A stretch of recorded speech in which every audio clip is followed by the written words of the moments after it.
Olá, muito bom dia Fortaleza, muito bom dia Cariri, bom dia a todos os cearenses pelo mundo. Hoje é terça-feira, 30 de abril e está no ar mais um Debates do Povo, pela Rádio Povo CBN, em Fortaleza, nas frequências 95.5 FM e AM 1010, e na CBN Cariri, pela FM 93.5. O Ministério da Educação propôs a redução dos investimentos em cursos da área de humanas, como filosofia e sociologia. A ideia é priorizar faculdades que, nas palavras do ministro Abraham Weintraub, geram retorno de fato, como enfermagem, veterinária, engenharia e medicina. O ministro não detalhou a dinâmica da mudança e limitou-se a dizer que os alunos atuais não serão afetados. Disse ainda que a decisão foi inspirada em medidas semelhantes adotadas no Japão. O tema é um convite ao debate e não é o único. Outra recente decisão do governo, a de retirar do ar uma propaganda do Banco do Brasil, alegando respeito à família, também provoca polêmica. E tem ainda a manchete do jornal O Povo de hoje. Companhias aéreas. Cobrança por bagagens é colocada em xeque. Você, ouvinte do Debates do Povo, o que acha disso tudo? Embarque com a gente no programa de hoje. Para discutir esses temas, estão nos estúdios da Rádio Povo CBN, na Avenida Aguanambi, Rodrigo Marinho, advogado, professor de Direito e diretor legislativo da bancada do Novo na Câmara dos Deputados. E Plínio Bortolotti, jornalista e articulista do O Povo. Você, ouvinte e internauta, participa pelo telefone 85 30 66 40 30, pelo nosso WhatsApp, o 85981665589, e acompanha também a transmissão ao vivo pelo Facebook O Povo CBN, pelo Facebook O Povo Online, e ainda pelo Twitter, @O Povo CBN e @O Povo Online. São 11h08. Debates do Povo. Apresentação: Marcos Tardan. Olá, muito bom dia, Rodrigo, muito bom dia, Plínio. Obrigado. Olá, bom dia. Obrigado pela presença de todos, obrigado aqui pelos ouvintes, que eu já vejo vários aqui já mandando, o programa nem começou, eles já estão mandando aqui o WhatsApp, já estão no Facebook. Muito obrigado, bom dia a todos os nossos ouvintes. Muito bem. Além desses temas todos que eu mencionei aqui na abertura do programa, tem ainda, a gente está vendo aqui na televisão, tem a questão na Venezuela também, ou seja, tem vários temas para a gente abordar hoje. Mas vamos começar sobre essa questão dos cursos de humanas, né? Sobre esses cursos, o presidente Jair Bolsonaro disse que a ideia do governo é focar em áreas que gerem retorno imediato ao contribuinte, direcionando recursos financeiros para melhorar a qualidade de ensino desses cursos. Fazem parte, como se sabe, de ciências humanas, a filosofia, letras, sociologia, ciência política, antropologia, história, linguística, pedagogia, economia, administração, contabilidade, geografia, direito, psicologia, entre outros. Rodrigo Marinho, você é advogado, área de humanas, portanto, e possivelmente afetada por essa decisão do governo. Para que servem os cursos de filosofia e sociologia? Primeiro ponto que eu acho que tem que ser ressaltado, Tardan, é que o governo não poderia se meter nas universidades, né? Inconstitucional, completamente inconstitucional, o governo se meter nas universidades, na universidade que gozam, né? No artigo 207, é muito claro em dizer que as universidades gozam de autonomia didático-científica, administrativa, de gestão financeira e patrimonial. Ou seja, é uma invasão de competência absurda por parte de qualquer ministro do Executivo na função das universidades do Brasil. Elas devem gozar de completa autonomia para isso. Então, se por acaso o governo quer mudar essa autonomia, ele não pode fazer isso por uma decisão unilateral do ministro da Educação, que, na minha visão, a primeira coisa que deveria fechar era o Ministério da Educação, ele não deveria existir. Nesse contexto, as universidades eram para ter toda e qualquer autonomia para isso. A decisão era para ser delas, na forma delas, na aplicação delas. Se o ministro está falando isso, ele teria que mudar a regra do jogo. E a regra do jogo não é mudada pelo Executivo. Nós temos instituições. As regras do jogo precisam ser mudadas pela instituição correta. Qual é? O Legislativo. Ou seja, por meio de uma proposta de emenda constitucional, mudando o artigo 207 da Constituição. Apesar de eu entender hoje que muitas vezes esses cursos não se prezam, não são direcionados para aquilo que deve ser, ou seja, para o ensino real né, por exemplo, da sociologia, de Max Weber, falar sobre o que Nassim Taleb tem falado hoje, tem dito, em todo o que tem dito nesse momento mais moderno sobre a sociologia, isso não cabe a um burocrata de Brasília determinar como é que as universidades, na sua função local, vão acontecer. Então, para mim, essa centralização dentro do Ministério da Educação e de Ministério de forma geral devem deixar de existir. Inclusive, essa visão que o ministro colocou vai de encontro àquilo que o Bolsonaro tem falado sobre menos Brasília e mais Brasil, ou seja, sobre a ideia de descentralização. Eu defendo claramente que seja descentralizado e, por isso, as autonomias das universidades devem ser cada dia maiores, principalmente para permitir, que aí também precisaria de uma mudança constitucional, para permitir que as universidades possam cobrar dos seus alunos que podem pagar. Não estou falando para cobrar de pobre, estou falando para cobrar de quem pode pagar. Grande parte dos alunos que estudam na universidade, principalmente nas universidades públicas federais, eles têm condição de pagamento e essa condição de pagamento deve ser utilizada para aqueles que podem pagar. Para quem não pode pagar, obviamente não, a sociedade vai se preocupar e vai tratar disso. Mas para quem pode pagar, deveria haver cobrança em relação a isso e principalmente as universidades deviam buscar parcerias, como por exemplo, Tardan, as parcerias que é feita com a iniciativa privada nos cursos de engenharia e em outros cursos, para que a universidade possa ter outras fontes de renda que não sejam os pagadores de impostos. Porque hoje, na prática, pobre paga para rico trabalhar em universidade, para rico estudar em universidade pública. Plínio Bortolotti, você... Não, aí tem duas questões. Uma que essa bobagem que ele falou do curso de humanas, né? Que é uma ele e o Bolsonaro, não é ele e o Rodrigo, não, né? Não sei se foi o Bolsonaro ou foi o ministro que falou, isso. né? Não, foi o Bolsonaro, né, que falou que é para... Bom, os dois. Que é uma besteira completa, né? Uma burrice a pessoa fazer isso. Se você pega as universidades americanas, por exemplo, onde tem as maiores bibliotecas, os maiores estudos sobre a América Latina, que são de áreas humanas, história, sociologia... lá. Tanto é que vem eles formam o que se convencionou chamar de brasilianistas, né, que são americanos que entendem de Brasil ou entendem de alguns países da América Latina, e isso obviamente tem uma influência muito grande de como os Estados Unidos, para o bem e para o mal, né, formulam suas políticas para o mundo todo. Então é uma bobagem isso. O curso de humanas é tão importante quanto o curso das chamadas exatas. Não existe uma hierarquia do que é mais importante. Pode ser que um momento você precise mais de uma coisa, outro momento você precisa mais de outra. O exemplo que eles deram do Japão, por exemplo, né, que várias universidades seguiram essa orientação do governo japonês, 2 ou 3 não seguiram, então estão voltando atrás agora. Né? O planejamento do Japão para 2020 não consta mais, digamos, essa preferência pelo chamado curso de exatas. Né? Então essa é a primeira questão. E normalmente, quando o Bolsonaro fala em educação, ele fala sem o mínimo conhecimento de causa. Tanto é que fala bobagens tão grandes quanto dizer que são as universidades privadas que fazem pesquisa no Brasil. Né? Todos os índices mostram que, no mínimo, 90% da pesquisa brasileira é feita pelas universidades públicas. Né? Tem alguns estudos que mostram que até 99% seriam das universidades públicas. Vamos ficar, então, no 90%. Então, é uma bobagem o que ele falou. Mas, normalmente, as políticas do governo do Bolsonaro são tomadas por orelhada, por ouvir dizer, pelo famoso senso comum. Não é? Você viu para tirar radar da estrada. Aí ele ouviu dizer que tem uma indústria de multa, manda tirar radar da estrada. Quando todo estudo mostra que se você controlar melhor o trânsito, reduz os acidentes. E por aí vai. Essa questão aí de não pagar, de pagar a universidade, eu acho que não é o tema de agora, mas acho que o Rodrigo ele não tem analisado o que vem ocorrendo nas universidades públicas, talvez de uns 10, 15 anos para cá. Diferentemente do que acontecia talvez muito tempo atrás, que de fato era uma elite que estudava, hoje a universidade pública, a grande maioria são pobres que estudam. Se você pegar a UES, por exemplo, recentemente saiu um estudo, mas não lembro de cabeça, que mostram que são pessoas pobres que estudam na UES. Você pega a Universidade Federal, por exemplo, e eu sei disso por experiência própria, que eu oriento aqui turmas de jovens jornalistas.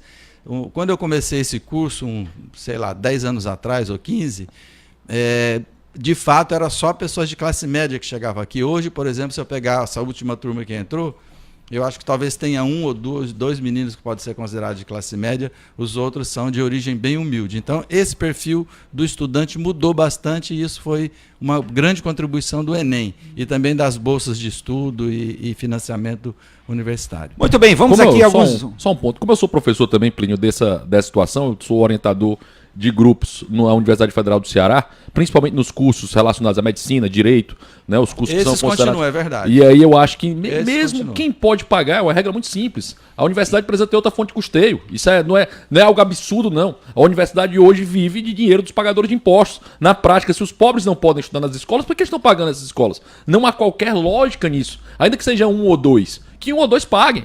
Né? A universidade hoje ela sobrevive 99%, mais quase 100% todo o seu custo é pago com dinheiro dos pagadores de impostos. E em grande parte desse valor, inclusive, é pago para pagar salário. Né? E previdência, que é absurda a forma que acontece hoje os valores. O professor não ganha muito, né? Não, o professor ganha. O professor de universidade pública, em geral, universidades federais, eles ganham em geral mais de 10 mil reais. Em geral. Para a lógica do Brasil. O procurador ganha 30 mil reais. Para a lógica do Brasil, e também deve pagar previdência a mais.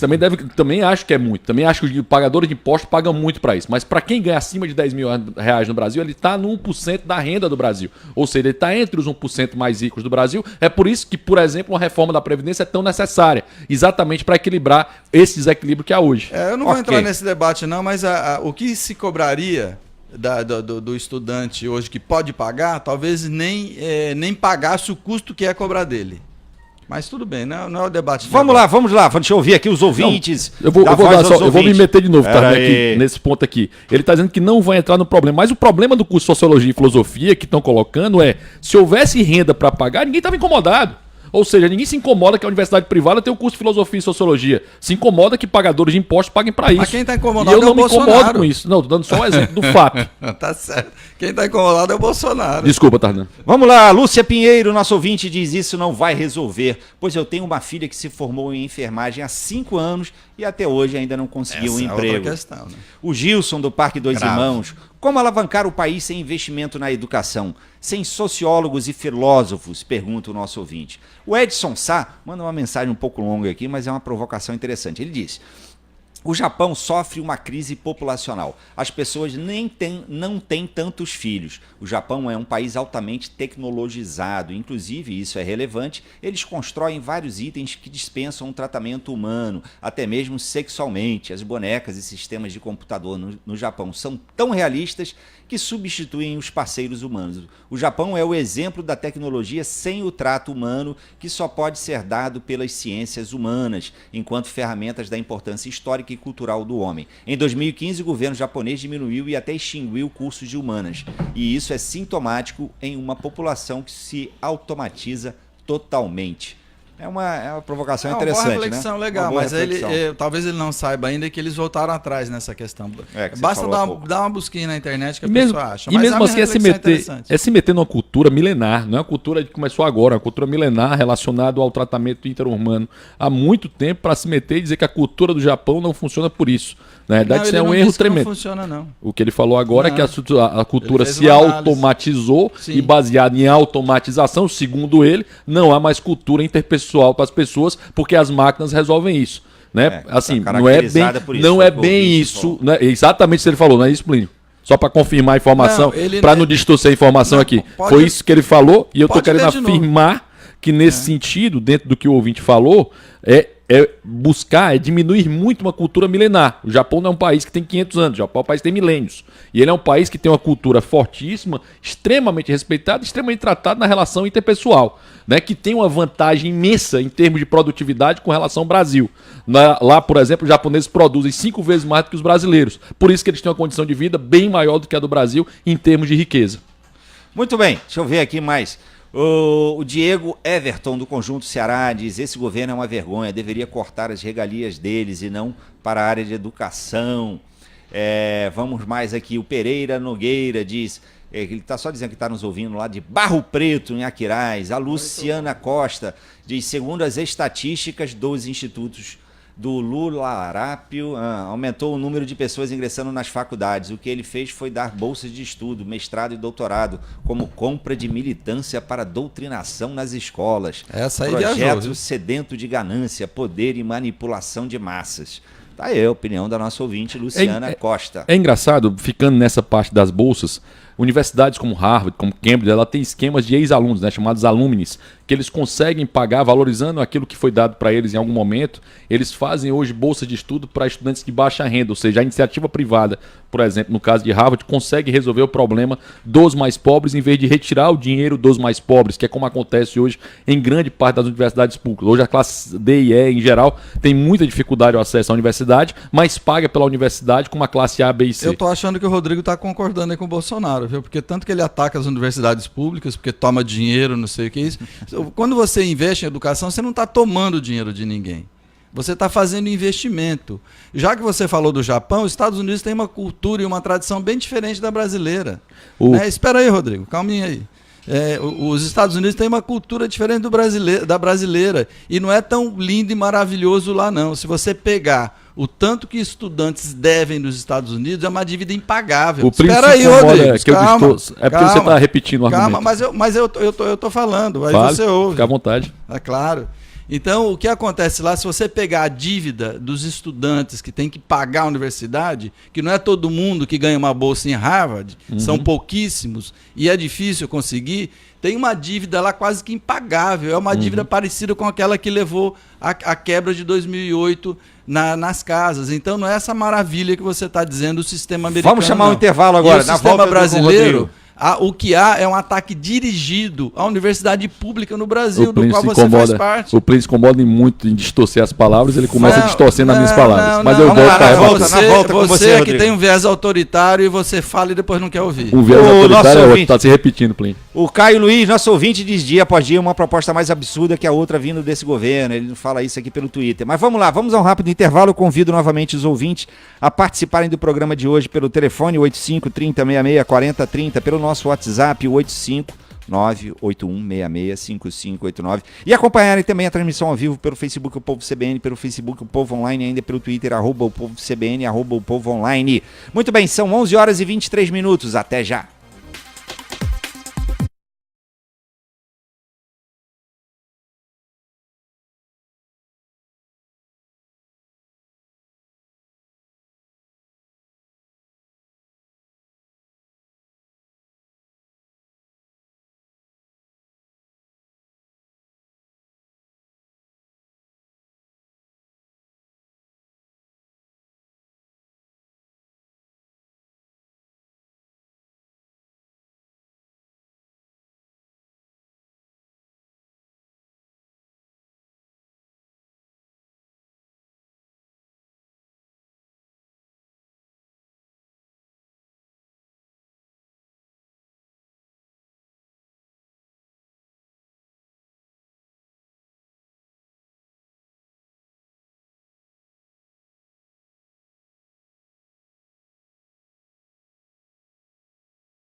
Estamos de volta com as participações de Rodrigo Marinho, advogado, professor de Direito e diretor legislativo da bancada do Novo na Câmara dos Deputados, em Brasília, e de Plínio Bortolotti, jornalista e articulista do Povo. Os dois ficaram debatendo aqui no intervalo.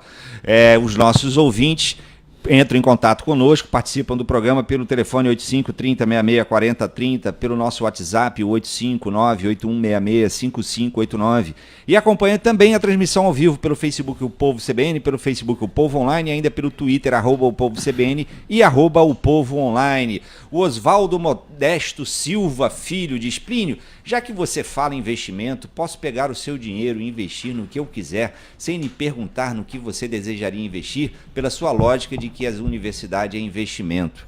Se ele for, por exemplo, um cara um Jorge Soros, eu entrego meu dinheiro para ele, tranquilamente. Deixa ele investir onde ele quiser. O Gustavo Agora, se for uma pessoa que não sabe investir, eu não entrego, não. O Gustavo Castelo o Branco. Plínio, na sua veia capitalista, agora colocando para fora. Claro. Vai dar uma veia capitalista dele indo para fora agora. Não tem problema, não. Agora eu vou entregar meu dinheiro para uma pessoa qualquer, não. Agora para o Jorge Soros, eu entrego. Ele nunca entregaria o dinheiro dele para a turma do PSOL.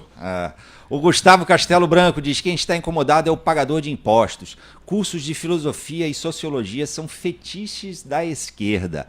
Acaba com isso nas universidades públicas. Se tem tanta demanda assim por esses cursos, o setor privado terá prazer em fornecer esses cursos. Palavra, opinião do nosso ouvinte Gustavo Castelo Branco. Crisóstomo Ramos, o nome é grande. O Giovanni Pimenta diz: Rodrigo, tira o Plínio do bolso, deixa o rapaz falar. Maria de Fátima, parabéns, Plínio. O Ailton Barroso, parabéns, Plínio, pelo debate. Vamos lá, Rodrigo, você que no final do bloco anterior você queria falar. Vai lá. Não deixa eu falar, né? Então o Plínio com a palavra. O Plínio repete o argumento que toda vez que alguém discorda dele é porque é autoritário, né? Ele vem repetindo isso em vários debates, né? Eu sou ouvinte do debate do Povo, da onde eu estou, e eu vejo o Plínio repetindo esse detalhe. Toda vez que alguém discorda dele é porque é autoritário. Na realidade, certo. É algo repetido, né? É uma tática retórica, inclusive, muito interessante, né? Jogar o outro aquilo que você é, né? Lenin ensinou isso muito bem para ele, né? Como o Plínio, né, era um leitor de Lenin, de Trotsky, de Stalin, essa turma toda, o Lenin tinha uma frase que seguia o seguinte: acuse do que você é, xingue-os do que você faz. Inúmeras vezes eu fui interrompido pelo Plínio em debate, eu nunca dei o choro que ele já deu algumas vezes quando eu o interrompo aqui no debate. Mas mantendo dentro da distorção das palavras, que ele disse que eu era contra a universidade pública. Eu sou contra os pobres pagarem pelas universidades públicas. Eu sou contra as pessoas pagarem tantos impostos quando elas pagam. O Plínio fica sempre falando assim: vamos cortar o dinheiro, vamos tributar os mais ricos, né? Vamos deixar de tributar os pobres. Por que a gente não deixa de tributar todo mundo e começa a cortar gasto do governo? Gastos absurdos, gastos que são feitos de formas irresponsáveis, né? Uma série de valores, inclusive, por exemplo, os gastos que os mais pobres fazem para que os mais ricos estudem a universidade pública. Ou seja, eu sou obrigado a fazer algo, a contribuir com algo que eu não queira. A ideia de liberdade é exatamente permitir que as pessoas possam fazer as suas próprias escolhas e possam definir o que vão fazer na sua própria vida. O Plínio, por exemplo, ele defende que ao invés de eu pagar para um aluno, que eu pague para vários alunos. Aqui no intervalo, o Plínio estava falando que nunca tinha se manifestado a favor do FIES. Plínio, seus escritos e suas falas no debate do Povo vão contra o que você disse ao longo aqui, falando que o FIES era útil e necessário. De forma geral, é muito mais barato eu pagar por um aluno, por exemplo, do que pagar por toda uma estrutura. E uma estrutura hoje que grande parte dela não está voltada a incentivar a pesquisa, a incentivar a ensino, a incentivar a extensão.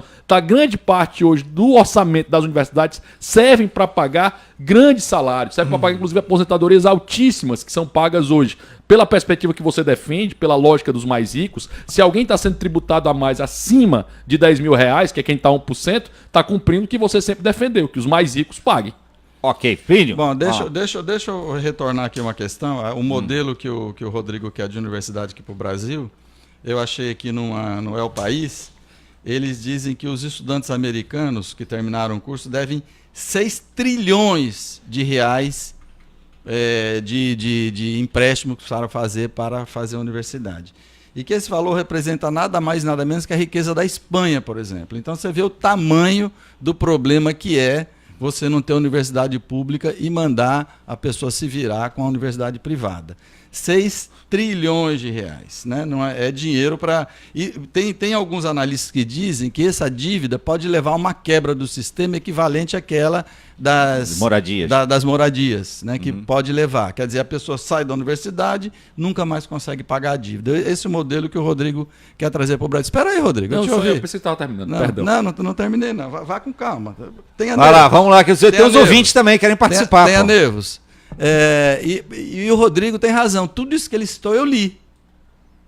Mas também li os liberais, li os conservadores, porque eu não tenho preconceito por leitura, porque a pessoa que só lê uma coisa, ela fica com um pensamento fixo, não consegue abrir a cabeça para entender a complexidade do mundo. Aí sim, fica repetindo, e quando você vai falar... E também eu uso umas táticas de debate, claro, como você usa também, né? Então, eu li tudo isso que ele citou, inclusive Stalin, apesar de não ser stalinista, o Rodrigo pensa que eu tenho uma formação stalinista, mas não tenho, eu tenho uma formação trotskista, tá certo? Na origem, então, que sempre combateu Stalin, e li tudo isso. Minha biblioteca tem de tudo.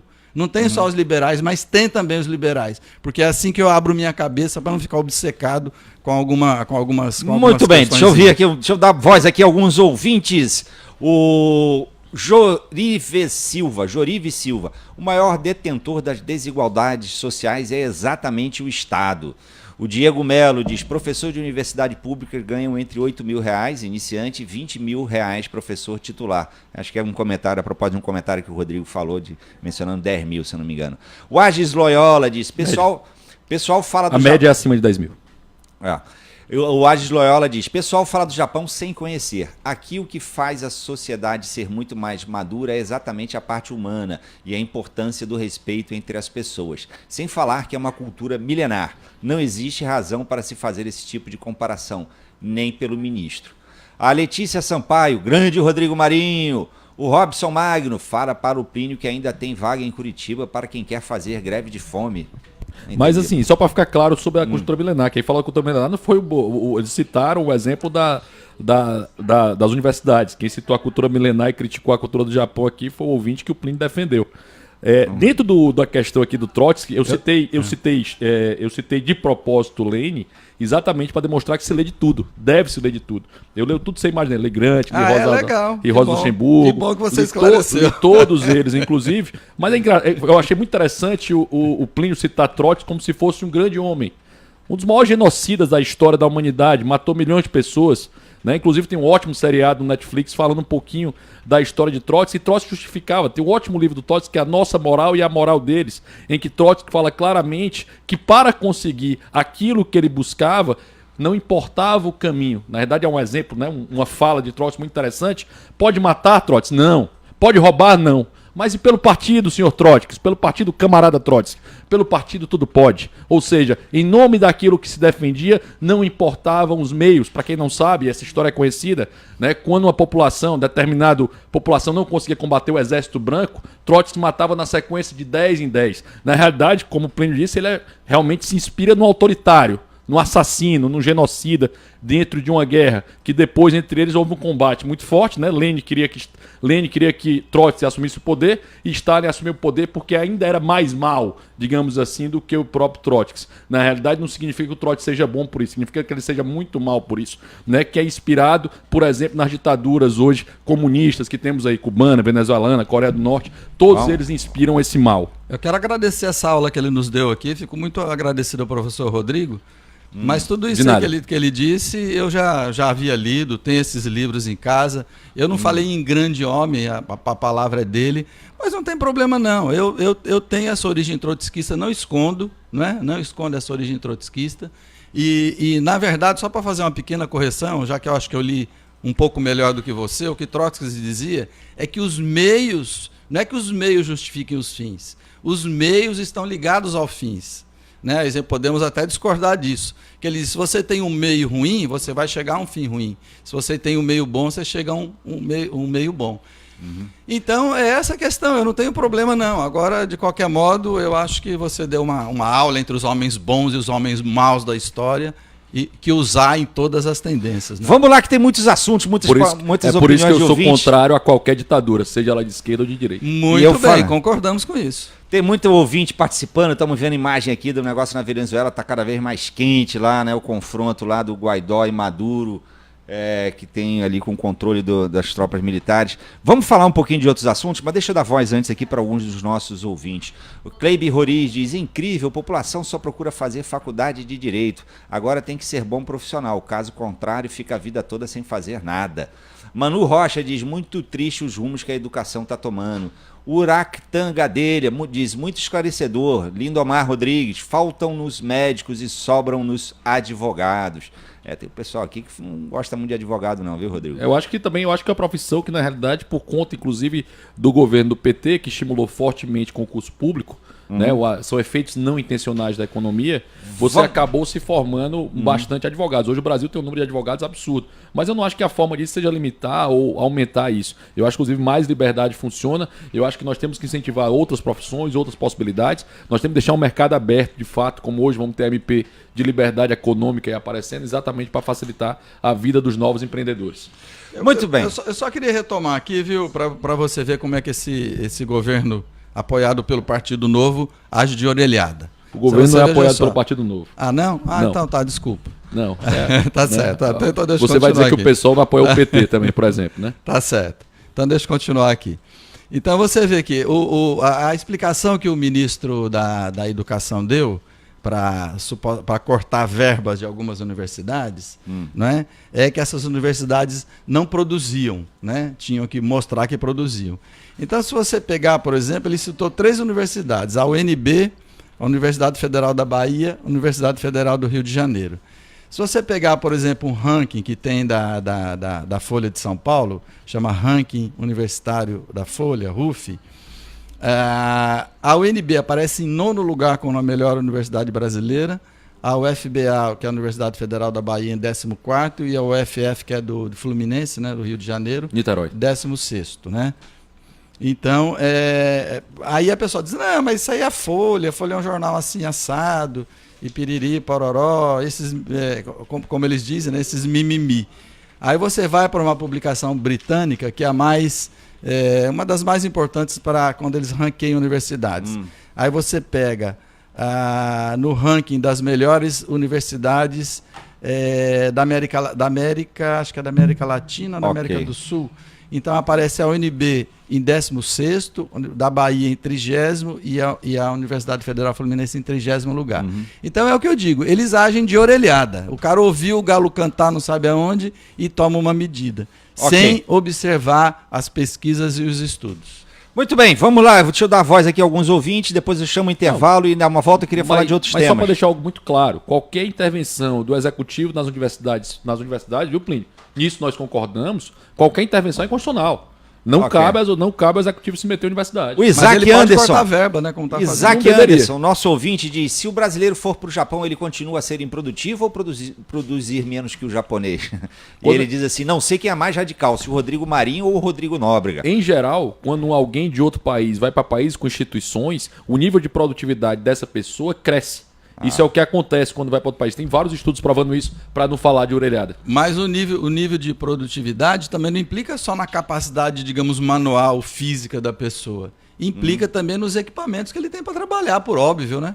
Se você vai numa fábrica obsoleta, a produtividade do trabalhador vai ser melhor. Se você vai numa fábrica altamente tecnológica, como é do Japão, a produtividade é maior. A produtividade não é menor, porque o trabalhador brasileiro é mais preguiçoso. Ok, vamos lá. O Diego de Melo, ele diz, bora, Rodrigo. Quanto ao Banco do Brasil, se privatizar, não haverá interferência de governante nas ações de bancos.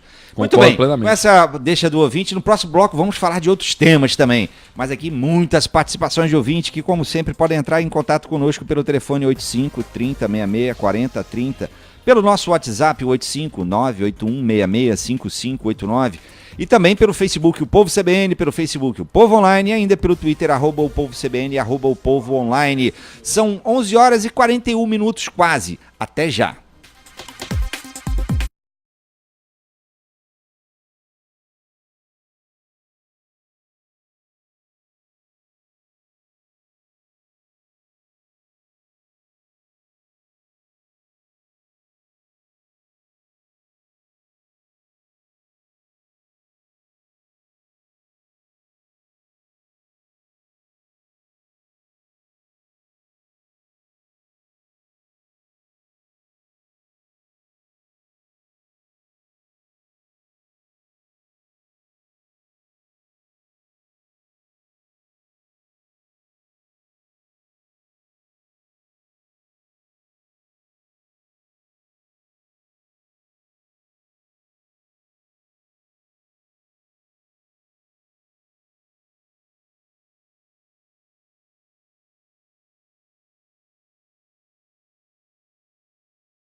A Marta do bairro de Fátima diz: hoje o debate vai ser bom. Vai ser bom não, tá ótimo.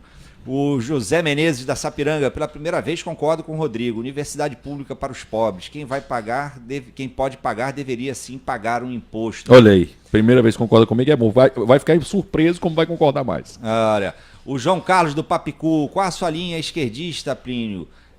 Ele já falou aqui que ele era na origem, né, lá atrás ele era trotskista.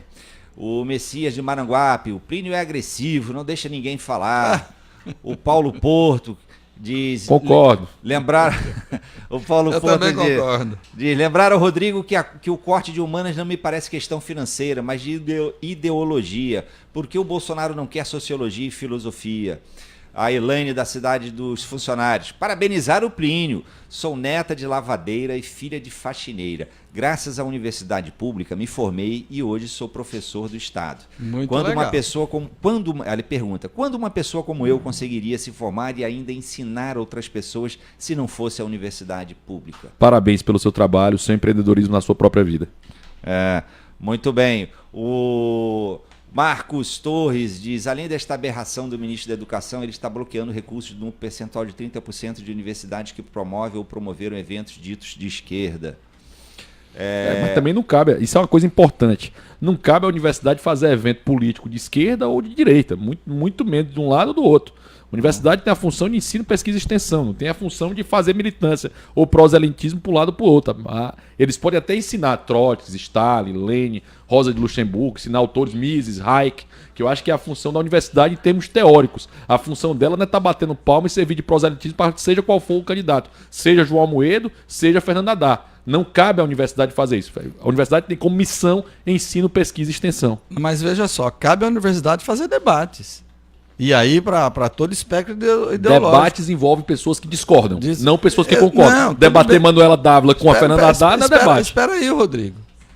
Aí depois o Rodrigo disse que me deixa falar. Eu não posso abrir a boca que ele interrompe. Deixa choro danado, Plínio. Segunda vez que eu fiz isso hoje só.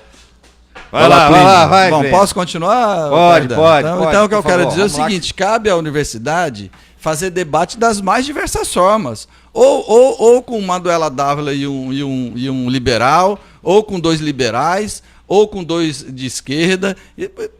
Isso tem que ser livre para a universidade fazer. Você veja agora essa Rosana Pinheiro Machado, que é uma socióloga brasileira, ela fez ela visitou umas 10 ou 15 universidades americanas e ela tem uma visão de oposição ao governo Bolsonaro. Como pode se chamar alguém que tem uma visão favorável ao governo Bolsonaro, o Partido Novo ou qualquer outro, para fazer debate na universidade americana? Essa liberdade tem que existir dentro das universidades, senão você amarra a universidade. Se eu trouxer um de direita, eu tenho que trazer o de esquerda. Então você vai botar 30 pessoas lá para fazer um debate, porque o espectro ideológico é maior do que apenas direita e esquerda. Então, a liberdade de se fazer debate das mais diversas formas tem que ser garantida às universidades. É assim que o debate flui, é assim que as ideias transitam, é assim que se faz pessoas para que possam pensar de forma mais aberta. O grande mérito desse debate do povo, por exemplo, é que há pessoas que discordam falando isso. Por exemplo, o Plínio usa uma desinformação. Para quem não sabe o que é desinformação, né, aí os grandes autores de esquerda pensaram nisso, que repetiu a mentira várias vezes. E todo debate ele repete que o Partido Novo é apoiador, é base do governo Bolsonaro. Ou seja, ele mente todos os dias aqui. Isso se chama desinformação, até alguém começar a acreditar nisso. Isso é uma estrutura retórica, um espantalho, a falácia do espantalho para demonstrar que tudo que eu falo é alinhado com o governo Bolsonaro. É um truque, só para os ouvintes souberem o que está fazendo, isso é um truque. É um truque mentiroso, mas é um truque. Agora eu vou terminar, calma. Viu? Dentro dessa perspectiva, agora falou. Dentro dessa perspectiva que o Plínio está apresentando, que fique muito claro. Universidade, quando você pensa em debate, chama-se de debate, são debates de quem discorda. Você tem que ter posições filosóficas contrárias. Se eu estou fazendo um debate com Manuela Dávila, Haddad e Lula, meu amigo, não tem discordância nenhuma. Todos nós concordamos, nos amamos, estamos certos. Qual o conhecimento que se dá ao aluno se eu não tenho contraposição? Qual o conhecimento que se dá ao aluno se eu não tenho conflito de ideias? Não tenho dialética, que é algo que você gosta, certo? Qual é o ponto, que na realidade não é marxista, é de Sócrates, é socrática a ideia dialética. Se eu não tenho dialética, como é que eu vou ter visões diferentes de mundo para entender como o mundo funciona? Como é que eu vou conseguir ter aprendizado se eu não tenho conflito de visões? Que é o grande mal hoje que acontece em grande parte nas faculdades de filosofia e sociologia. Só tem um lado. Existem outros lados que devem ser apresentados. Eu não concordo com escola sem partido. Não concordo nem um pouco com isso. Com a ideia que tenha que ter um controle externo para isso. Mas eu concordo, eu entendo claramente que existe doutrinação e essa doutrinação tem que ser combatida não com determinações autoritárias, mas com mais liberdade e contraposição de ideias. Pois é, veja só, eu também acho que um debate tem que levar a diversas visões. Agora, eu não vou lá dizer como é que cada um vai fazer o debate. É o que o Rodrigo está querendo fazer. Tá? E se na filosofia tem mais pessoas de esquerda, vão lá as pessoas de direita se inscrever. Como eu disse outro dia para um colega seu aqui, vocês acham que tem pouca gente de esquerda dando aula na universidade? Façam um concurso e vão lá dar aula. Perfeito. Ou se não, o que eu disse para ele, ou vocês querem que faça uma cota de professores de direito. Então pronto. Então se em filosofia tem mais gente de esquerda, vão lá disputar. Agora, eu acho também que num debate você tem que ter diversas visões. Mas eu não vou lá condenar alguém se alguém fizer uma visão só chamando liberais, como acontece. Ou só chamando gente de esquerda, como acontece. Mesmo porque entre os próprios liberais existe divergência e entre a própria esquerda existe divergência. Então, eu não vou dizer lá para os estudantes de filosofia como eles vão fazer o debate deles. Eles que se virem, se estão chamando gente de direita ou de esquerda, o outro setor que se sentiu prejudicado, façam outro debate. É assim que a banda toca. Eu vou usar o argumento que o Plínio usou ontem. Ah, obrigado. Eu posso fazer uma análise. Eu posso fazer uma análise e fazer uma crítica. Foi exatamente o argumento que você usou antes. Eu posso fazer uma análise, no meu direito de fazer análise e fazer uma crítica a isso. Há um ponto ser professor de esquerda e há outro ponto ser militante de esquerda. Ser professor de esquerda envolve ensinar a matéria que está posta, envolve participar dentro da perspectiva acadêmica do ensino, não envolve doutrinar os alunos e fazer campanha dentro da sala de aula, né? Como foi filmado uma moça que estava fazendo campanha dentro de sala de aula. Não cabe ao professor fazer isso. Eu sou um professor liberal, a meu viés é liberal, essa é a minha perspectiva de ensino, mas eu ensino a matéria que eu estou determinado, eu não estou ali para fazer proselitismo a favor de A ou de B, ali eu estou como função de professor, de ensinar uma determinada matéria que tem um programa. Para quem não sabe como funciona a universidade, toda e qualquer disciplina que você participa tem um programa, tem um plano de ensino. Esse plano de ensino obrigatoriamente deveria ser cumprido. E isso não acontece, porque em vez de estar fazendo, fazendo ensino, está fazendo militância. Quando? Em que várias situações. Tem várias não diz nada, inúmeras denúncias. Várias, eu posso mostrar várias aqui. Não tem diz inúmeras nada. denúncias Se você mostra 10 denúncias para mim, eu te mostro centenas, milhares de professores que estão dando aula corretamente. Ótimo, que bom. Então, parabéns a eles. Então você vai... Uma pena para os ruins. Você vai dizer que é contra escola sem partido, mas ao mesmo tempo você está pedindo o quê? Que intervenha na universidade para resolver isso? Não, momento fazer isso. Então pronto. Mais outra distorção, mais outra desinformação do Plínio que está dizendo aquilo que eu não falei. Então, em nenhum momento eu falei intervenção, em nenhum momento eu defini isso. Eu defendo liberdade. Isso. Eu defendo que haja contraposição de ideias. Você está dizendo que eu defendo intervenção, que eu não fiz. Vai esperar eu falar? Eu não falei. Se você não disser o que eu falei, aí você pode falar. Muito bem, vamos lá. Deixa eu falar dos ouvintes, tem muita participação de ouvintes. Porque é o seguinte, olha, se você acha que isso tem que... Como é que você acha que isso tem que ser resolvido? Eu disse para você, me mostra 10 pessoas fazendo isso que você disse que está errado, eu te mostro milhares que estão fazendo certo. Por causa dessas 10 que estão fazendo supostamente errado, nós vamos intervir na universidade? É isso que eu estou dizendo, é isso que o Bolsonaro está propondo. Se você discorda, ótimo. Mas não é isso que eu propus em nenhum momento. Não, eu proponho que fique muito claro, muito mais liberdade. Eu concordo contigo. Se os liberais estão incomodados pelo fato de só terem professores de esquerda dando aula, que os liberais passem a dar aula, passem a ensinar, passem a ter o cuidado, não para fazer militância, mas para fazer o ensino direcionado a isso. Vamos lá. Tem vários casos, inclusive, em que alunos foram obrigados, lá na participação da época do impeachment, em 2016, a participar de eventos obrigados pelo professor com nota. Tem vários exemplos disso. O que não cabia a qualquer professor universitário. Okay. Vamos lá. O nosso ouvinte Gabriel Delano diz: a professora Catarina Rochamonte é de esquerda e já sofreu perseguição na UES. Não, a Catarina não é de esquerda, não. A Catarina é liberal. Acho que ele tá enganado. Catarina seria de direita. Ela não gostou de ouvir isso do nosso seria ouvinte. De direita. Catarina é uma craque, por sinal. Daniel Henrique diz: não precisa gritar, o microfone é próximo demais, porque todos acham que o Plínio é semideus em suas colocações. Tá vendo, Plínio? Tem gente que acha que você é semideus. Não, se ele tá achando, eu não quero agradecer, porque eu não me considero semideus, eu me considero uma pessoa absolutamente comum. Mata Pedrão é semideus, não chega tanto, né, Plínio? Não, pode elogiar, mas não precisa me considerar tanto assim o semideus. Eu acho que não é o objetivo dele na fala. Eu sei, mas tem um negócio que chama ironia, não é todo mundo que percebe, mas eu uso. Tô enchendo seu saco do outro lado. foda aqui. O Jorge Luiz diz: a universidade deveria ser uma instituição que pudesse abrigar todas as ideologias de acordo com o preceito da democracia, sem a ditadura da cartilha marxista. O Alexandre Moraes: vamos ver se diminui aquele monte de jovens ociosos fazendo nada nos pátios do CH2, acho que é Centro de Humanas, né? Da UFC, conhecido. O Duarte de Calcaia: para o advogado, quem são os pagadores de impostos incomodados com o curso de humanas? Todos os impostos são pagos pelos consumidores, toda a sociedade, até o imposto sonegado. O pobre é quem mais paga, pois toda a sua renda, quando a tem, gasta em consumo.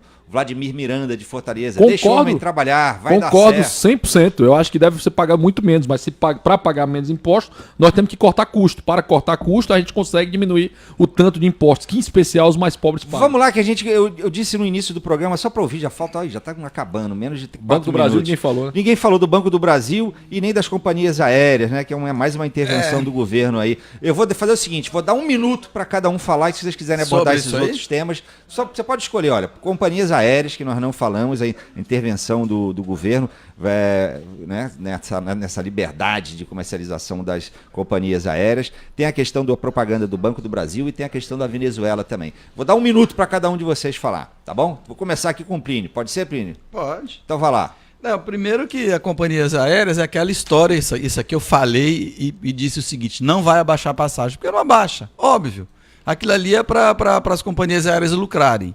Então agora estão revendo, estão vendo que não abaixou a passagem, e os liberais acham que se você deixar o mercado funcionar do jeito que ele gosta, tudo vai dar certinho. Então as companhias aéreas estão embolsando o dinheiro das malas sem repassar, digamos, esse benefício aos passageiros, por óbvio, né? Se você pega Banco do Brasil, o Bolsonaro, recentemente, ele fez 3 ou 4 intervenções. Deixa eu ver se eu lembro aqui. Falou do preço do diesel, né? Que ia baixar. A Petrobras perdeu 32 bilhões no valor de mercado. Depois ele falou daquele comercial do Banco do Brasil, que custou 17 milhões para o governo, não é? E depois, o que mais que ele falou? Depois ele falou dessa história: quem quiser vir fazer sexo com mulher no Brasil, fique à vontade, e deu um chute no turismo gay, que é um dos turismos que mais cresce no mundo, e o Brasil se beneficia bastante com o chamado Pink Money, o dinheiro rosa. Rodrigo, 1 minuto para você. Sabe qual a melhor forma do governo deixar de intervir em empresas que pertencem a ele? Ele deixar de ter empresas que pertencem a ele. Porque o risco passaria a ser da iniciativa privada e não de todos os trabalhadores brasileiros e não de toda a população brasileira. Ou seja, o Banco do Brasil não precisa ser privatizado ontem, não precisa ser privatizado o mais rápido possível para que a gente pare de ter qualquer intervenção governamental nos bancos, e o mercado que começou a ser aberto ontem, né, saiu uma lei complementar que fala sobre empresas simples de crédito, e essas empresas vão poder fazer empréstimos para isso. É engraçado que o Plínio critica várias intervenções do governo como se fosse uma coisa ruim, mas na verdade o Plínio sempre defendeu intervenções. Eu que sou contrário a intervenções, eu sou completamente contrário a qualquer intervenção que haja, em especial as intervenções que proíbem empresas a cobrarem um baixo custo. Na Europa, por exemplo, você tem empresa cobrando €1, né, para você viajar de avião nas empresas de low cost. Se você veda a possibilidade disso aí com mala, você vai vedar a possibilidade dessas empresas. E isso é um problema tremendo. A solução, mais uma vez, está em mais liberdade. Muito bem, com essas palavras aqui do Rodrigo, vamos encerrar o debate. Só dar voz aqui a alguns ouvintes. A Adriana Oliveira diz: parabéns, Plínio, Sérgio Ângelo, a minha turma de filosofia não tem 5% ministrando filosofia, estão em outra profissão. O Fagner Leão da Maraponga, que fechem os cursos de filosofia e sociologia e abram os cursos de torneiro mecânico. E vou terminar com a palavra do Pereira Nogueira, nosso ouvinte, diz: não podemos concordar com tudo, mas podemos respeitar a opinião do outro, sem ofender o mesmo. Amém. Parabéns ao debate. A gente enriquece com a liberdade de expressão. Muito obrigado. Obrigado ao Felipe Lima, ao José Ayrton, ao Laudemir Aguiar, Eduardo Aguiar, Carlos do Passaré, Raul de Messejana, enfim, a todos os ouvintes que nos acompanharam no programa de hoje. Agradeço demais a participação e a audiência de vocês. A partir de amanhã, eu não estarei aqui apresentando o programa durante os próximos 10 dias. Vou viajar de férias, 10 dias de férias, no dia 13 estou de volta, vou viajar com a namorada. E muito bem, então eu volto dia 13, até lá estaremos aqui, vocês terão amanhã a companhia do Luiz Viana e depois do Nazareno Albuquerque. No programa de hoje tivemos trabalhos técnicos de Kiko Gomes, produção de Germana Pinheiro, assistente de estúdio Nala Jasmine, editor-chefe Ítalo Coriolano, diretor responsável Eric Guimarães, direção-geral de jornalismo Arlen Medina Neri. Apresentação Marcos Tardan. Na sequência, no AM 1010, você fica com o Trembala, não para, não para, não para, não para! E no FM para Fortaleza e o Cariri, você fica com o repórter CBN, em seguida CBN Brasil. Muito obrigado e até dia 13. Tchau!